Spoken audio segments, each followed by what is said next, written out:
Okay, good afternoon mga ka-solar. So ongoing kami rito sa panel board.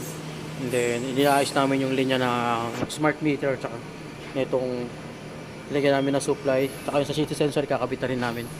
And then ongoing na yung wiring, positive line yung inuna namin para ma-organize namin yung wire. Ma-separate namin yung red and black.